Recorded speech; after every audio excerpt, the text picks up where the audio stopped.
Pemirsa, hukuman mati telah menjadi hukuman pidana pokok di Indonesia. Hukuman mati bahkan telah diberlakukan di Indonesia sejak masih menjadi jajahan Belanda dan diberlakukan untuk menimbulkan efek jera bagi pelakunya.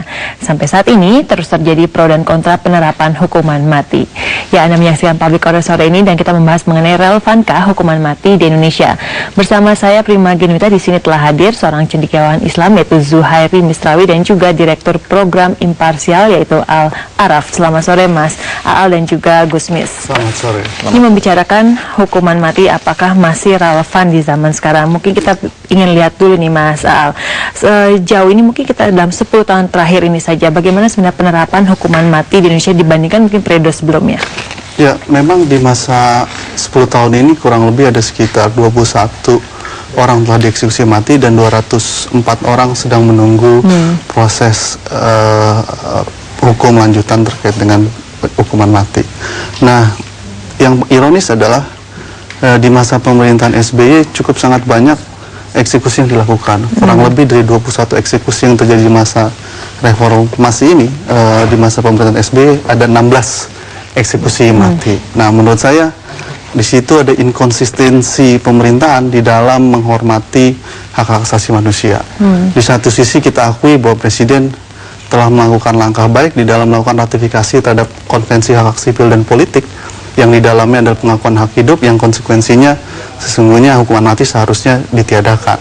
Tapi dalam prakteknya Presiden pemerintahan ini justru menerapkan eksekusi mati yang paling banyak di masa reformasi.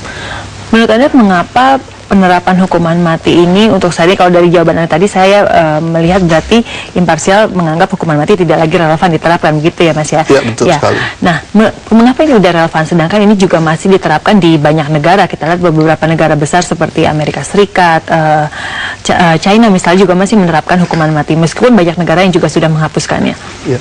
Ada banyak alasan sebenarnya yang bisa dijadikan dasar mengapa hukuman mati tidak lagi efektif dan tidak lagi relevan untuk diterapkan pada masa ini.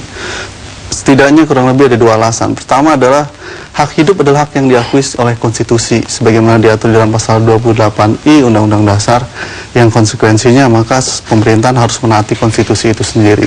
Sebagai negara hukum sudah sepantasnya Undang-Undang Dasar merupakan norma hukum tertinggi yang harus dipatuhi.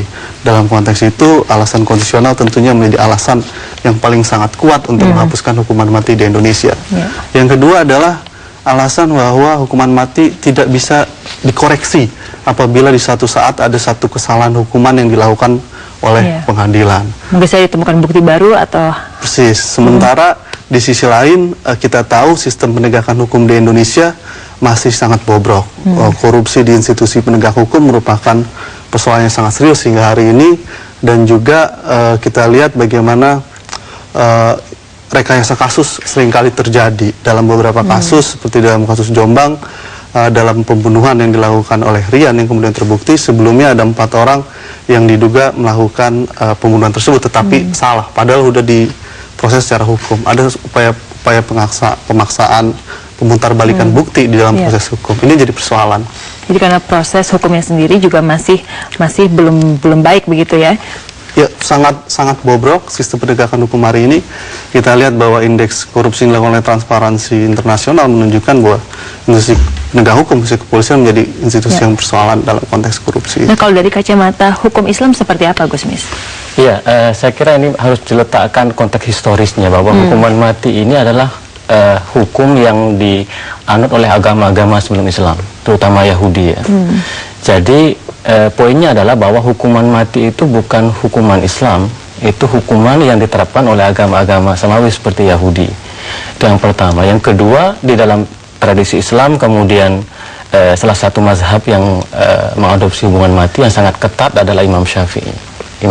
Tetapi satu hal yang harus perlu digarisbawahi bahwa walaupun hukuman ini dilegalkan dalam tradisi hukum Islam, tetapi Nabi sendiri berpesan dalam sebuah hadisnya, hindarilah hukuman mati karena di dalamnya banyak terjadi syubhat.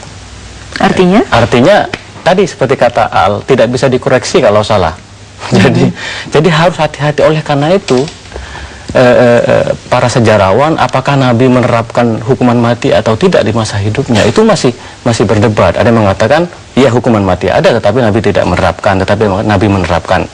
Para sejarawan berbeda soal itu. Tetapi ada satu hal yang mungkin kita harus agak maju dalam perspektif hukum Islam daripada legal formal menuju pada fundamen dari hukum itu sendiri. Salah satu fundamen dalam hukum yang sangat penting yang kemudian dijadikan sebagai tolak ukur untuk menerima hak asasi manusia sebagai landasan hukum, yaitu hifdzun nafas, yaitu hak hidup. Bahwa hak hidup itu adalah hak seluruh umat manusia, yang mempunyai hak mematikan itu bukan hakim tapi Tuhan.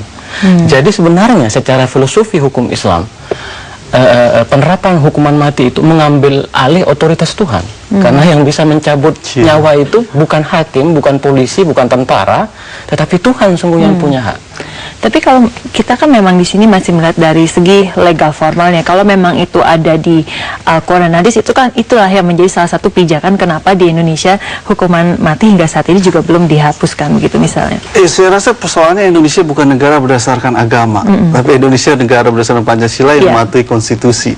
Dalam konteks itu konstitusilah yang dijadikan dasar argumentasi perlu atau tidaknya hukuman mati. Nah, konstitusi sebagai norma hukum tertinggi telah menjelaskan bahwa hak hidup adalah hak yang bersifat non-derigible right. Artinya hak saya kira itu sama ya, hak sama seperti yang disampaikan tadi. Yaitu ada hifdzun nafas. Dan tapi mungkin ini Mas, pemahaman dari mayoritas umat Islam, mereka menganggap hukuman mati itu sebagai sesuatu hal yang dibolehkan saja, tidak menjadi suatu hal yang harus dihapuskan misalnya. Kita kan membicarakannya terkait konteks masyarakatnya sendiri seperti apa. Kalau menurut Anda seperti apa? Ya, saya kira ya perlu didiskusikan, dan imparsial menemukan banyak fakta-fakta di mana hukuman mati itu tidak memberikan efek jera sebagaimana tujuan itu sendiri. Ya, kalau kita di dalam Al-Quran wa fil qisasi hayatun, bahwa dalam hukuman mati itu ada supaya membuat efek jera, faktanya kan tidak.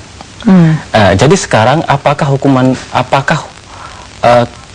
kita harus mengambil hukuman mati atau kita mengambil cara lain yang lebih efektif seperti di negara-negara Eropa? Ternyata ketika hukuman mati dihapus justru kejahatan menurun begitu. Dan ini dalam kaidah fikih, kalau kita bicara dalam kaidah fikih ada satu kaidah bahwa hukum itu bisa berubah tergantung sebab akibatnya begitu. Jadi kalau sudah tidak memberikan efek jera, kenapa kita lanjutkan begitu? Nah, ini berarti ada suatu hal yang ada orang yang mendukung, ada yang tidak mendukung. Tapi ini sangat terkait dengan mungkin pemahamannya sendiri mengenai hukuman mati dan juga mengenai aspek hukum ini kita bahas di segmen berikutnya, Mas Al dan juga Gus Bis.